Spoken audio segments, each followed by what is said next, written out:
Hi, I'm Eric. I film on my phone and welcome to a new video. Today we are reacting to Alanis Morissette's album Supposed Former Infatuation Junkie. Now this album came out in 1998, so it is older than me. Something I'm learning recently is that I really haven't given a lot of credit to the 90s because a lot of the sounds that I like today in music are inspired by the 90s, inspired by the 80s, even some 70s and 60s.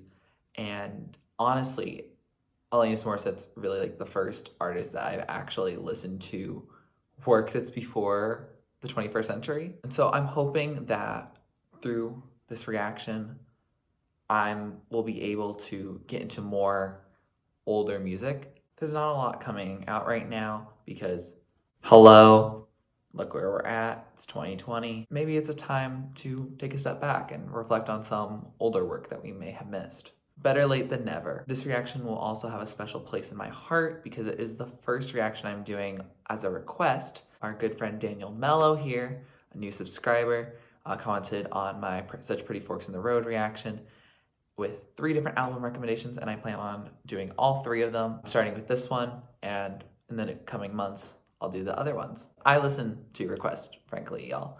I don't have a big following right now, so I got time on my hands.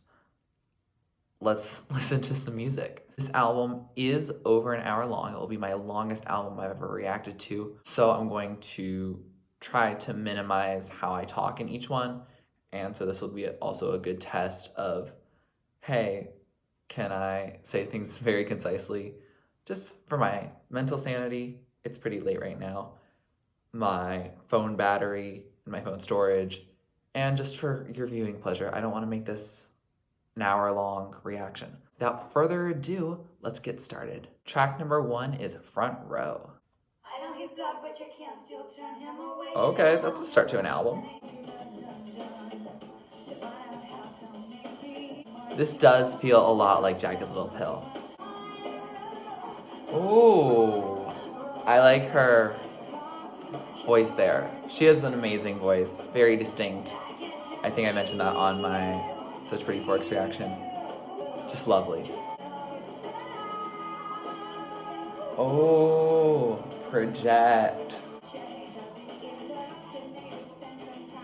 You hate to be interrupted? Oh, I hate to bug you in the middle of dinner. So that was Front Row, and what an opener. Very interesting.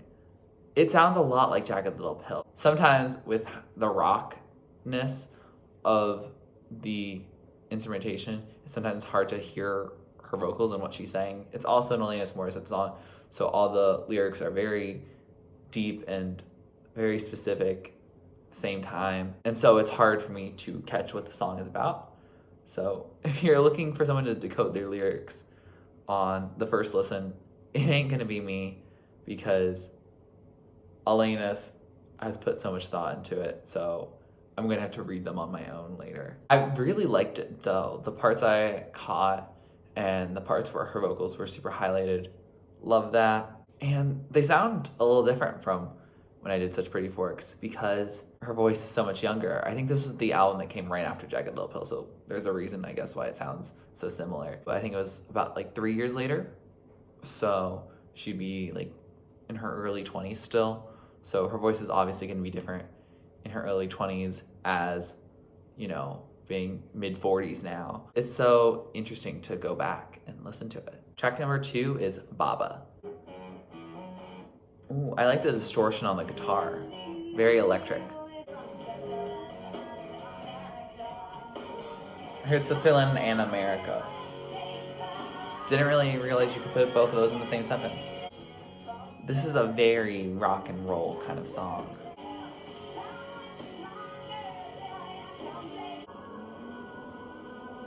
That's a little different. Ooh, I like that drop it just did. This feels like a very electric version of Not the Doctor. I don't know why it gives me Knock for the Doctor vibes, but it very much does.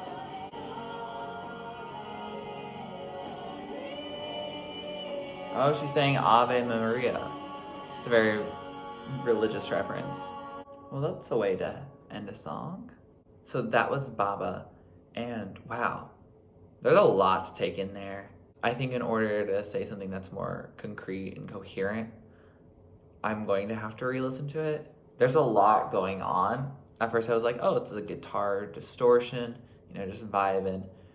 And then, like, it made it hard to decipher the lyrics. It also was then tricky when more components started adding in, and then by the end, like, they're just saying Ave Maria, and I like didn't catch it until like pretty much the end. There's a lot to unpack there, and I don't think I can do that reliably right now.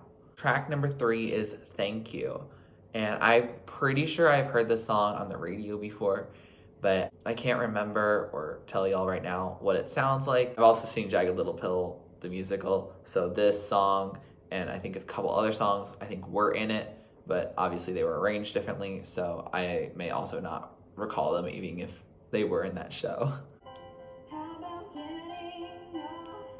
Starts a little more chill than the last track.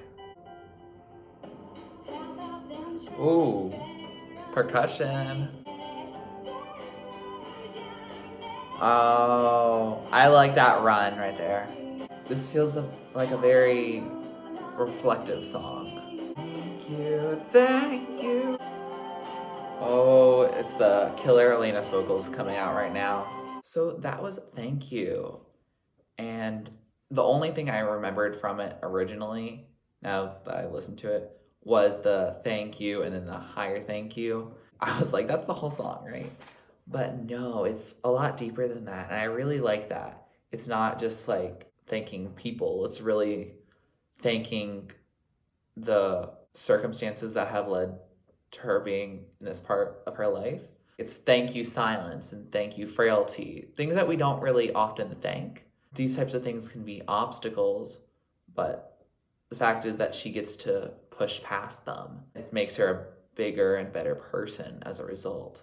I really like it because it's a very reflective song. Like, I like Thank You next, and I really like Thank You as well.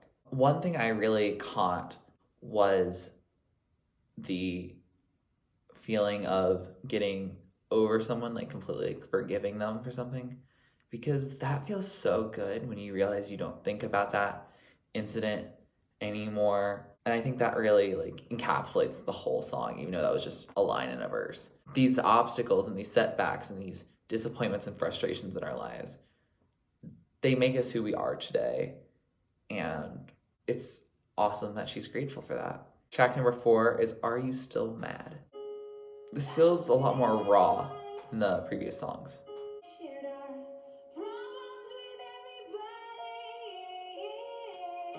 Oh, I feel like this song is going to be a lot of tea right now. You're still mad that I molded you into who I wanted you to be? Okay. Of course you are.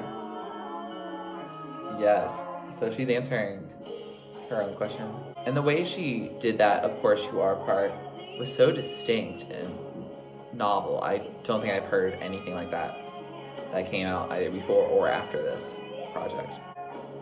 This is some quintessential Alanis vocals here.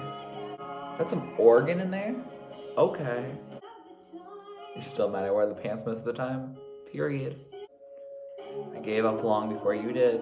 Ooh. So that was Are You Still Mad? And ooh, I really liked that one, honestly. Just shade at an ex. And we have to stay on that. The part at the beginning, I feel like it was just a call against older men dating young women, which I remember the supposed person who you ought to know from Jagged Little Pill is about. Hypothetically, she's never confirmed it, was so much older than her, and she was only 20 when that album came out. Are you still mad that I said to the world, this is how I feel? People can get hurt or get annoyed if you write a song about them and then you put it out into the world. And so she's like, are you still mad? And I don't know if she's being facetious and being like, oh, you have no right to be mad, or I can't believe you're still mad about that. Because she knows that they are mad, because she says that, of course you are. But I guess I'll have to dive into the lyrics and listen to the song a little bit more to figure out what angle she's bringing to this. But sonically, sounds lovely. I really like it. The Of Course You Are part is so distinct, and I really like it. Track number 5 is Sympathetic Character. More guitar distortion. Where are we gonna go with it this time?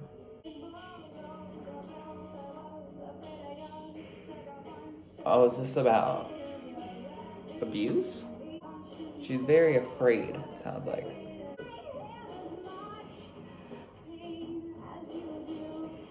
I have as much pain and rage as you do.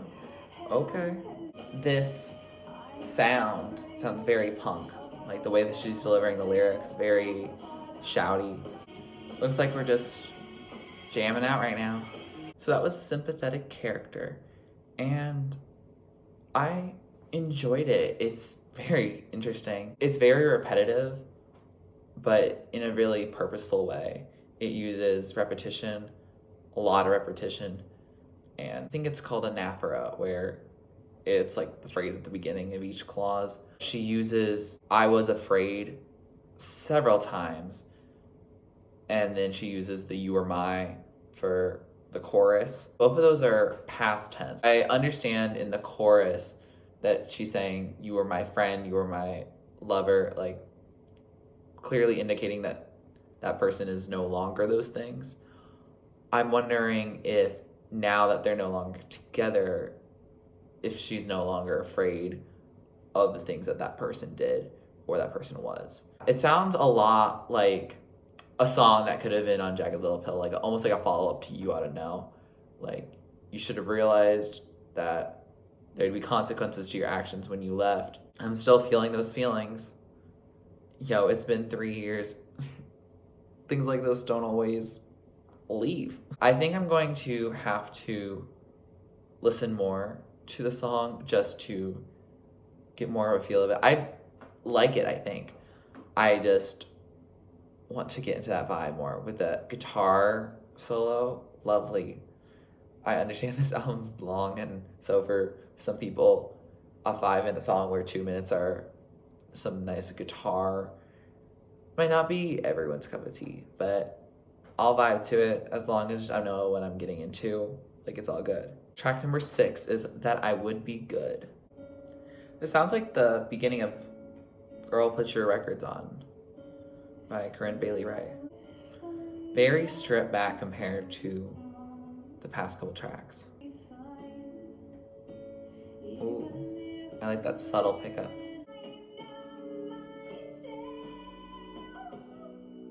That I would be loved when I numb myself. Love those high notes. Ooh, instrumental break.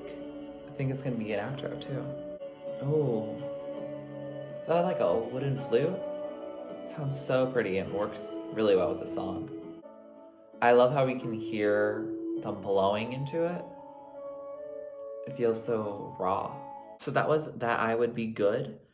And wow, this felt like a follow-up to Sympathetic Character in that it felt like it explored similar themes. So congrats on making the album cohesive, Alanis. There is that same repetition. There's the That I Would Be Good or That I Would Be Loved. It's really interesting. I think it is discussing how she wants to be considered good or she wants to be loved. And she doesn't want to change for that. But at the same time, that's what society expects, like, women really to do for their men. And first of all, that's complete BS. Women shouldn't have to do that or any regard. It's definitely what society is perpetuating, but like, be the change, y'all. I really enjoyed the song, honestly. It was very pretty. It was very stripped back, which I think we're starting to realize I do love a good stripped back song. It's just so... Oh, I really like that flute at the end. Like, that just tied things up really nicely. And her vocals, when she hit those high notes, just so good. I think my only critique is repetition. I don't think the repetition here was quite as effective as in Sympathetic Character, or even in Are You Still Mad? But, you know, it's Alanis' choice. Not gonna complain about it. Track number 7 is The Couch.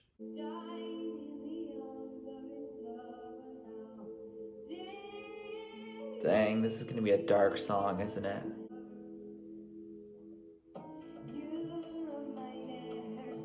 Okay, versatility.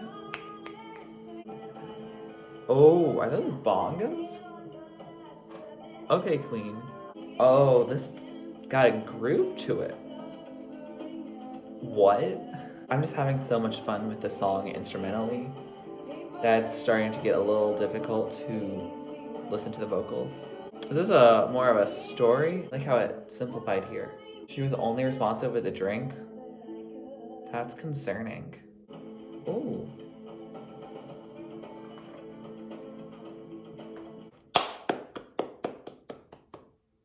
That captured my attention. So that was The Couch. And that song had me hooked for a lot of it. At the beginning, I was a little concerned with how slow it was. I'm not typically into a slow song unless I fully relate to it, but then it got into that groovy bongo, drum, percussion goodness, and ooh, that's like my bread and butter right there. I do really like it sonically. I have no idea what she said at all. No thoughts, head empty. I will definitely have to re-listen and read lyrics in order to figure out what the heck she was talking about in this. I feel like there's a whole narrative going on within this. I'm not sure if it's about her personal life or if it's just a story that she's creating. It sounds important and sounds really interesting and suspenseful, especially with the sonics that are accompanying it. So I'm definitely have to go back, but for now I really like it. Track number 8 is Can't Not. Double negative. Ooh. I love that. I think they're using brushes on the drums, and it creates this cool soft sound. It also feels a little staticky, almost like it's a raw recording.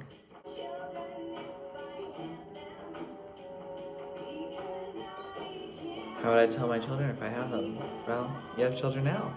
Maybe you know the answer. Oh, her vocal delivery here. Impeccable. 'Cause I can't not.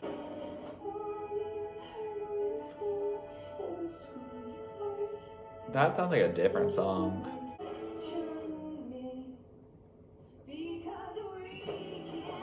Okay. Dramatic pauses. So that was Can't Not. I think I'm getting a little lost in this album. Not in a bad way, just in a, I don't know what this album's about. I think this song is about being dependent, but she and her partner are dependent on each other, and not necessarily a healthy way. It might not even be a current partner. It might have been an ex, and they're like, we can't split. What the heck do we do now? Sonically, I think it was that lo-fi type of sound and atmosphere in the beginning that kind of continued throughout it that made everything a little more muffled, which is a cool touch, but at the same time, it sounded a little bit like if an artist chose to release something that wasn't very produced. It had kind of a feel of, this is someone who doesn't have a following in music, just recording some stuff in their garage. This is the track that they recorded. It just makes it at times harder to follow than some of the other songs with more polished production. Track number 9 is You Are. It sounds almost more modern. Like something she was more likely to release on Such Pretty Forks than Jagged Little Pill. I was born in 1974. That's hard to believe. She seems so millennial on Jagged Little Pill. In a good way. It just seems like more of a voice of the millennial generation than in reality she really is a true Gen Xer. Fake identification. Ooh, what trouble is she getting into? kind of people are we dealing with? Period. You are ahead of your time. She was ahead of her time. And she bringing harmonica back. 'Cause I got one hand in my pocket. She talking to younger people? Oh, I like that. So that was You Are. And honestly, I think that got me back on the right foot. I have two different interpretations for this song. I feel like it's either a song to her younger self, like, these are the feelings you had, you must be terrified, like, you're ahead of your time, like a letter to her younger self. Or it could be to a voice of a new generation. Like, she was born in 1974, and this album came out in 1998. So she'd be 25. So she still is young by a lot of definitions of young. But if she's talking to like teens, which is when she started her music career, a lot of them would be late Gen Xers or early millennials. The song is just really pretty. I'm a fan of a harmonica, especially when it's well placed, which it was for sure. It was a nice happy song. I don't know if it's actually happy, but it sounded positive. I think it was written in a major key. It sounded a lot like Thank You, in the fact of, yo, this could be happy or sad, but like, it's giving me like a similar color in how I hear it. Track number 10 is I Was Hoping. Ooh. What? This is so different. This song is just a vibe. Like, I'm just kind of grooving, chilling, and I can tell this song is very depressing. I was hoping we could heal together. Oh, hon, I'm so sorry.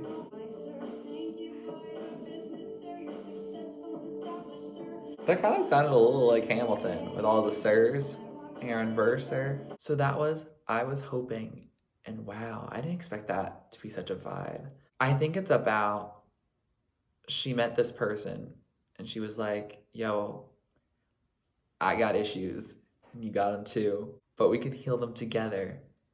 And that's beautiful. I mean, that's ideally what a relationship is, that you have negative experiences in your past, they will have negative experiences in their past.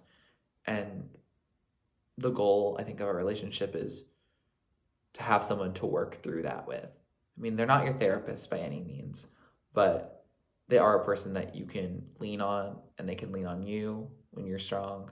It seems like the person that she was with wasn't the kind of person that you should turn to, which is unfortunate for her. She deserves better. She has better now. Good for her. Sonically, that was just so, I don't want to say spooky, but it sounds very ominous, like almost like a storm. I felt like if she performed this live outside during like a rainstorm, that'd be everything. It was very suspenseful. I was captivated, honestly, from start to finish. And I think this song has a lot of potential to be one of my favorites. Track number 11 is One. I am the biggest hypocrite. Girl, I think we all think we're the biggest hypocrite, except for people who are very unaware of themselves.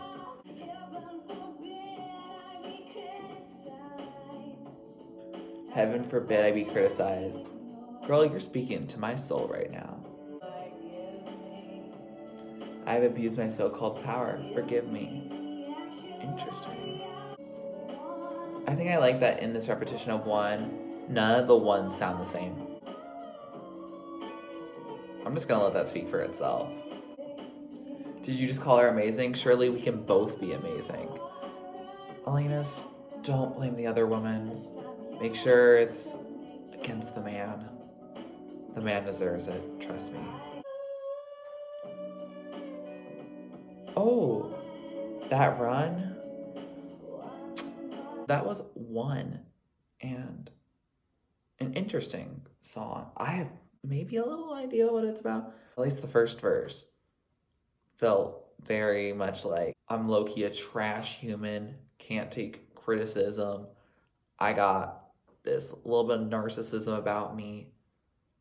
I may abuse my power sometimes, forgive me. I don't know what the one has to do with it. I think she might have said we are all one, but I don't know. That doesn't feel like it goes with the message of the song, so I'm gonna have to read some lyrics as stated. Sonic Link sounds great. I love her doing those ad-libs in the background. Her voice can be so cool. I mean, her voice sounds amazing all the time, but I feel like her voice can do stuff that I can't think of any artist that I know of who can also do certain things that her voice can. Track number 12 is Would Not Come. Did she just laugh? Okay. What is this beat? What genre are we in now? I did not know that was happening. I did not throw out my shoulder for that. Very Jagged Little Pill-esque vocals. Sounds a little bit like the first half of the album.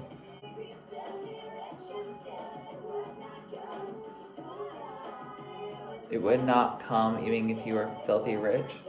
It's just about like happiness. So that was Would Not Come. And wow, what a message. I think the song is about happiness and how it will not come even with everything she's trying to do, like alcohol, money. I think it's a little bit of an outlook on fame because she obviously got a lot of attention from Jagged Little Pill, and that's still to this day her top stream songs. I mean, she's made several albums since then. Maybe she's saying that with this rise in fame that she thought she might be happy, but it's not happening. And I don't know if it's more of, oh, fame doesn't solve your attempts for happiness, or if she's like, I literally have tried everything at this point and I'm never happy. I feel for her. This like artist, this star, like she's a human. Sonically, I did like it. I am noticing a lot of her use of repetition, and I think while that could be seen as a lyrical element, I think it's also very much a sonic element as well, that you're ending your cadence with the same words even. I think in this song it works in her favor. You're realizing it's just gonna end in would not come. Happiness is not coming. Sorry. Track number 13 is Unsent. Sounds like we're stripping back a bit again. Oh, this is about wanting to be in love, but it doesn't work. Oh, she fell for her singer.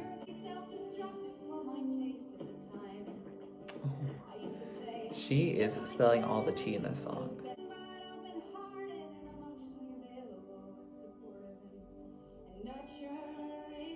We wish people were more emotionally available, don't we? This really is a To All the Boys I Loved Before, but in the 90s. She bringing her harmonica back. So that was Unsent. And wow, she really is just airing her dirty laundry. It's not really that dirty. It's, first of all, the tea was probably hot when she spilled it, but this is 22 years ago. So, like, it's not really that hot. I came late to the party. The tea is very cold, but I will still drink it nonetheless. It's nice in a way. Like, I get that people don't always like their names shouted out in a song. Like, Dear John clearly rubbed John Mayer the wrong way. She does have a lot of daring to release a song about a bunch of, I think they were all boys, that she either was interested in at some point and she might be on good terms with, she might not be on good terms with, they might have to wait a while to be on speaking terms again, or she never told him how she felt. It's a pretty song. I like that even though there is no like chorus and there's no verses really, the instrumentation didn't care. Like it kind of went into a verse kind of chorus where it would like build and then go back to a verse kind of instrumentation. I like that. I just like the song as a whole, honestly. It was just nice to listen to what she had to say. And obviously It sounds like, based on the title, that she didn't send any of these letters, or I don't think they had emails back then. She didn't send them these messages in any capacity before she released this song, which, honestly, again, the audacity of her, but we stand that. Track number 14 is So Pure, and it's the shortest song. It's under 3 minutes. This more a cappella? Sounds like it so far. Nope, I was dead wrong. Oh, I like this. I like this chorus a lot.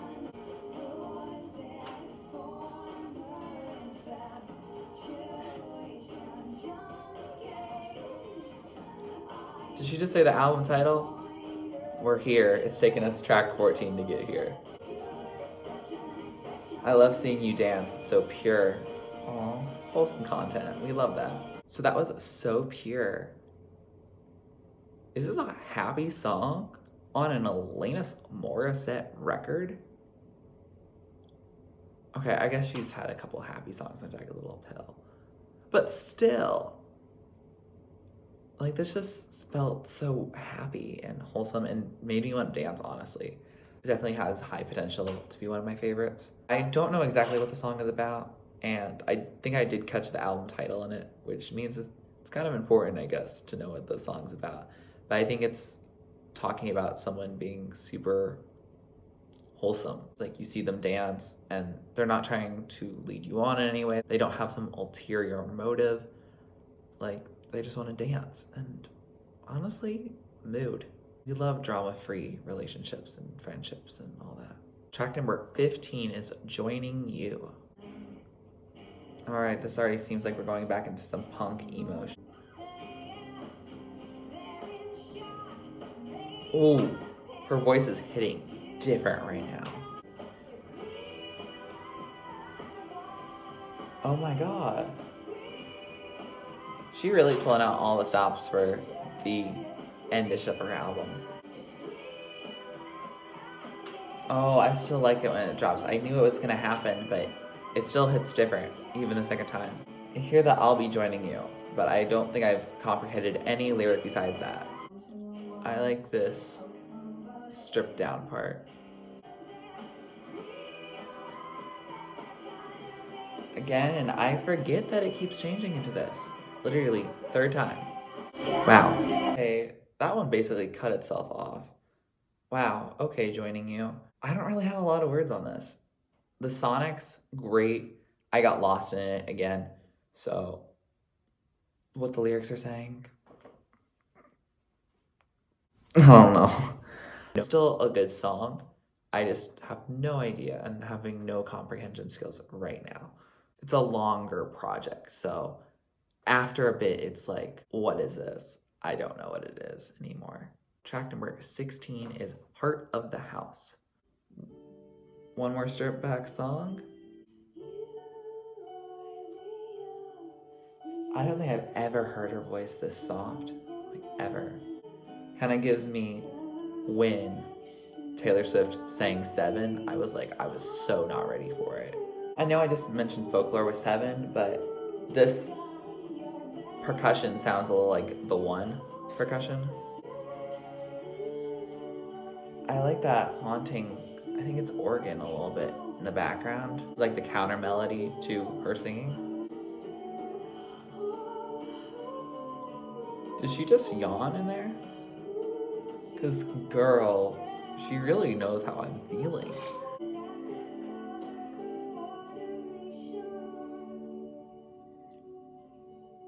Did you just end talking about her lack of color coordination? Okay. So that was Heart of the House. And nice and stripped back. I have no idea what this song is about. It's pretty. I'll give her that for sure. I am losing the plot. Track number 17, last track on this album. Finally made it. Hour and 11 minutes. We're almost there. Is Your Congratulations. I feel like it's going to be very simplistic, but then it's going to build over time and create some giant finale. Okay, that kind of woke me up. Oh, her vocals give a lot of life.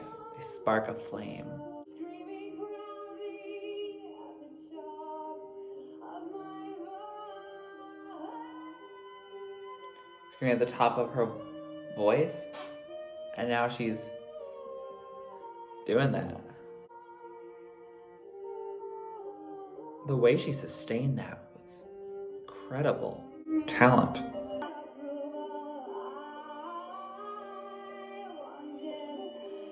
was your approval I wanted.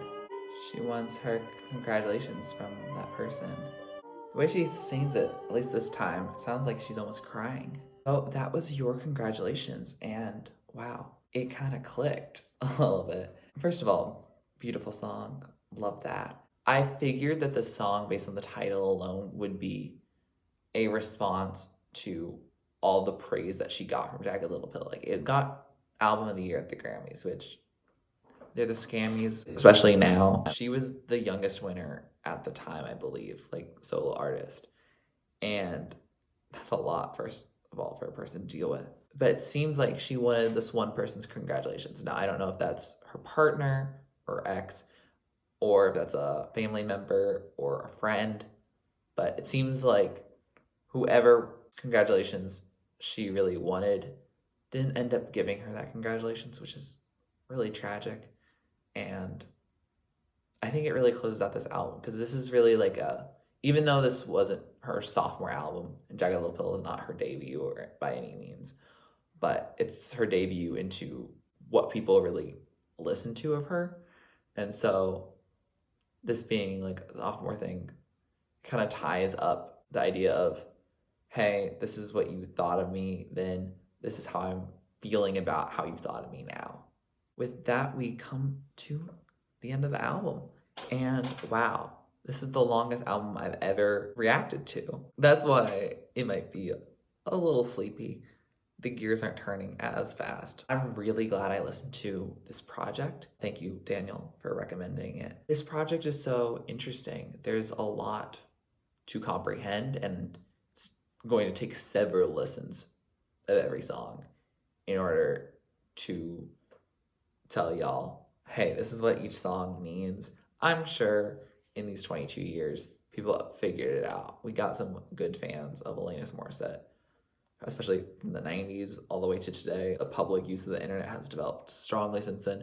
Hopefully someone's gone and figured out all of them by now, so that will reduce my work.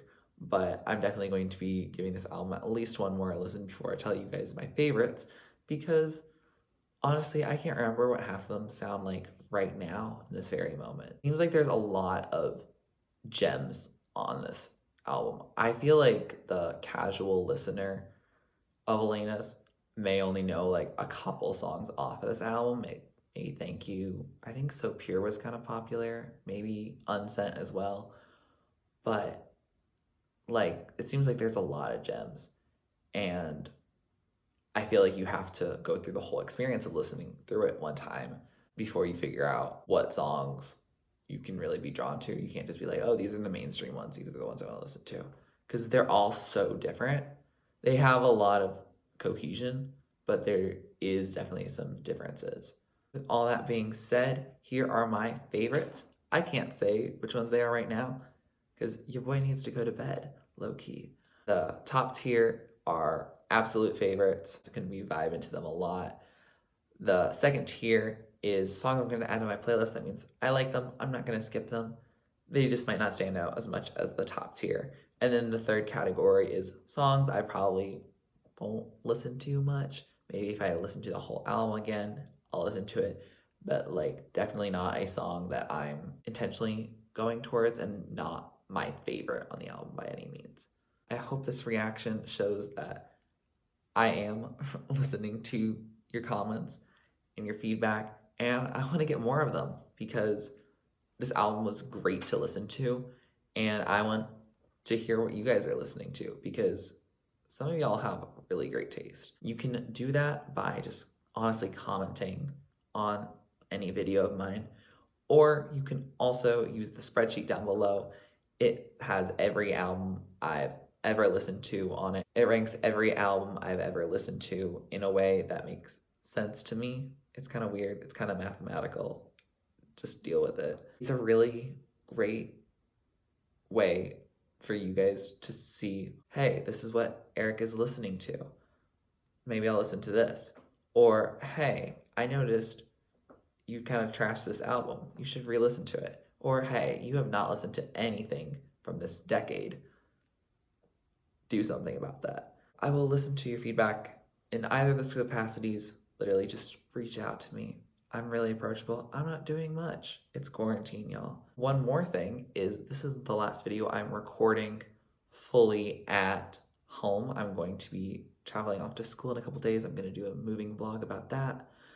But yes, so this is the last you'll see of this lovely background for the next few months because I'm going to be vibing at college. So get ready for that. If you like this video, please like it. Please comment down below with what you want me to react or listen to next, or anything else you want to see on this channel.